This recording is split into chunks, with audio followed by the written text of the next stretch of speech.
Aujourd'hui, on va parler du manque de déclic que tu peux ressentir quand tu cherches à te remettre en forme ou quand tu cherches à perdre du poids. Imagine-toi le tableau, tu sais que pour te remettre en forme, il va falloir que tu manges mieux, il va falloir que tu fasses du sport et donc tu repousses l'échéance petit à petit parce que tu n'as pas ce fameux déclic, tu n'as pas cette volonté et petit à petit, tu finis par ne pas du tout le faire. Et ça pose un vrai problème parce que tu culpabilises, tu es de plus en plus frustré de ne pas avoir le corps que tu veux. Pour moi, la vraie solution, c'est justement d'utiliser cette frustration et d'en faire une bénédiction qui va t'amener justement à avoir ce déclic. Et donc, je vais te donner 4 clés plus une bonus pour pouvoir activer ce déclic, cette motivation, cette volonté qui va t'amener à perdre du poids sans jamais reprendre.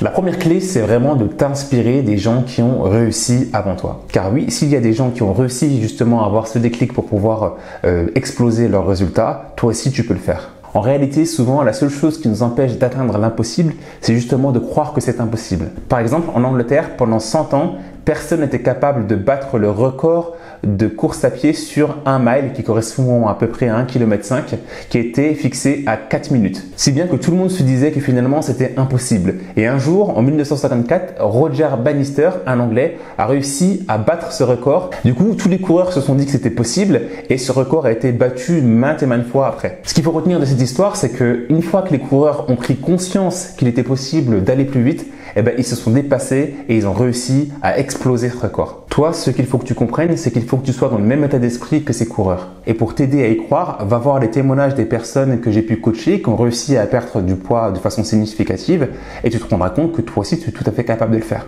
Ce sera plus facile pour toi de t'y identifier plutôt que de me croire sur parole et c'est ça aussi qui va pouvoir t'aider à avoir ce fameux déclic et cette volonté de te remettre en forme. Deuxième point, arrête de procrastiner. Je m'y mets plus tard. Franchement, ça, c'est te tirer une balle dans le pied. Comme je le disais, la procrastination, c'est l'ennemi numéro 1 quand tu cherches à avoir des objectifs et à perdre du poids. Le problème, c'est que la procrastination ne t'aide pas du tout à régler tes problèmes. Au contraire, elle les empire. C'est comme si tu avais une contravention à payer par exemple. Si tu ne la payes pas, elle reste toujours là, elle t'attend. Et plus tu attends, plus tu vas payer cher parce que si tu dépasses la date limite, tu as des majorations. Et moi, ça m'arrive super souvent. Regarde, moi j'ai une contravention pour un excès de vitesse que j'ai toujours pas payé. Et je crois que la contravention est passée à 180 €. Merde. C'est pareil au niveau de ta perte de poids. Si tu ne prends pas le taureau par les cornes pour régler tes problèmes sur le champ, les conséquences et les impacts peuvent être super négatifs, peuvent être désastreux même au niveau de ta santé, au niveau de ta silhouette et aussi au niveau de ton image de toi et de ta confiance en toi. En gros, la procrastination va faire drastiquement maigrir mon porte-monnaie, comme je t'ai expliqué, et peut-être que pour toi, elle va faire grossir ton popotin, ton ventre ou tes cuisses.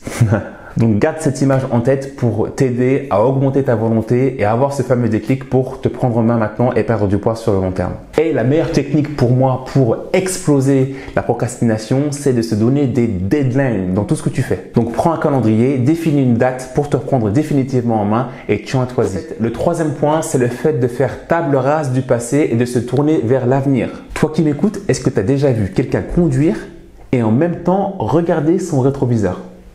Si c'est le cas, je ne lui donne pas plus de 5 secondes avant d'avoir un accident. Tu es d'accord ou pas? Ce que je veux que tu comprennes, c'est que le passé, c'est le passé. Tu as pu essayer des choses avant qui n'ont pas fonctionné. Tu as pu avoir des gens dans ton entourage qui t'ont empêché de perdre du poids. Mais ça, c'est pas grave. C'est fini, c'est le passé. Maintenant, il faut aller de l'avant. Et pour ça, il faut que tu saches quelle est vraiment ton intention profonde. Pourquoi tu cherches vraiment à te remettre en forme. Par exemple, aujourd'hui là, si je te demande pourquoi tu cherches à perdre du poids, tu vas peut-être me dire c'est parce que tu te sens trop gros ou trop grosse, que tu as honte de ton corps ou que tout simplement tu manques de confiance en toi. Mais honnêtement, te dire tout ça va te ramener dans le passé et va alimenter ta négativité. Et ça, c'est pas cool. Moi, je pense qu'il faut que tu te poses la question pourquoi, en 2 mots, tu veux atteindre cet objectif-là de perte de poids. Dans quel but réel tu veux le faire? En te disant ça, tu vas te projeter dans le futur et ça, c'est du positif. Et là, tu vas peut-être me répondre que ton but, c'est de trouver l'amour ou tout simplement de te trouver frais ou fraîche sur la plage ou encore de pouvoir remettre des vêtements dans lesquels tu ne rentres plus aujourd'hui. Je sais que c'est une question à laquelle il n'est pas simple de répondre, mais je peux t'assurer que si tu peux y répondre, ça va vraiment te booster pour avoir ce déclic et augmenter cette volonté pour perdre du poids. Le 4e point, c'est le fait de décorréler la motivation des actions. Je peux te dire que si tu attends le déclic ou la motivation pour te reprendre en main, tu fais fausse route, mon ami. Pourquoi? Parce que la motivation, le déclic ou la volonté, ce sont des choses qui ne viennent pas toutes seules. C'est à toi de la provoquer. La motivation, c'est hyper fluctuant et c'est hyper incertain. C'est exactement comme les montagnes russes. Elle peut monter, elle peut descendre, remonter, redescendre à différents niveaux. Ce sont des choses que tu ne peux pas anticiper, que tu ne peux pas programmer. C'est pas comme si tu étais sur le quai de la gare où tu sais que ton train va venir à telle heure précise. Dans ce cas-là, la meilleure chose à faire, c'est tout simplement de faire. Ne te pose pas de questions, fais. Just do it, comme dirait Nike.